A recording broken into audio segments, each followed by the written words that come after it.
yesterday, Enrique Tarrio,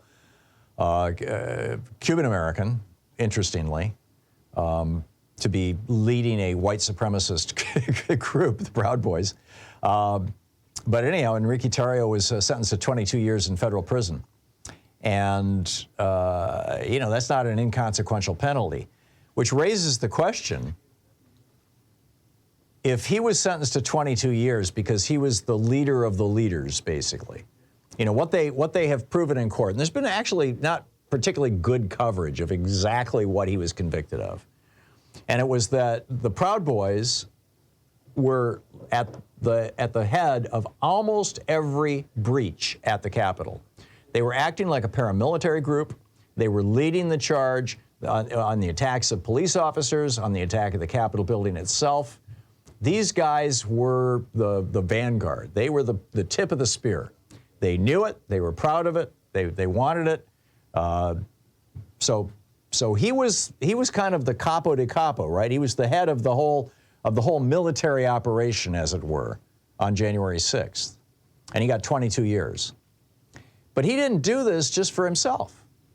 Enrique Tarrio wasn't trying to stop the counting of the ballots because he was on the ballot. He was doing it on behalf of Donald Trump.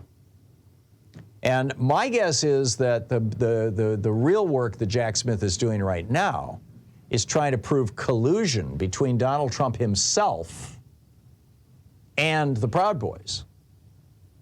And my guess is that that's why we have not seen any more indictments yet come out of Jack Smith beyond this one indictment of Donald Trump at least for around January 6th, this one indictment with all these unindicted co-conspirators, where he just wants to have this one clean trial.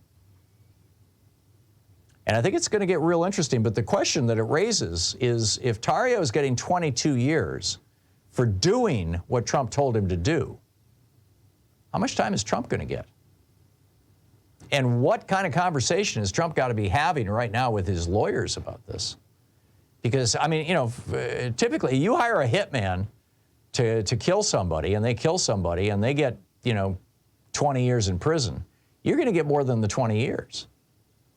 If you're the one who facilitated the crime, even if somebody else committed the crime, you're going to get at least what the other person gets.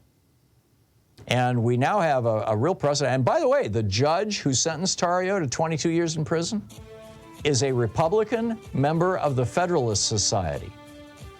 He was a full-blown, right-wing district court judge. I believe he was put on the bench by George Herbert Walker Bush, or George W. Bush. I might be wrong, but I can tell you for sure. He might have been even a Trump judge, but I can tell you for sure the guy is a Federalist Society right-winger.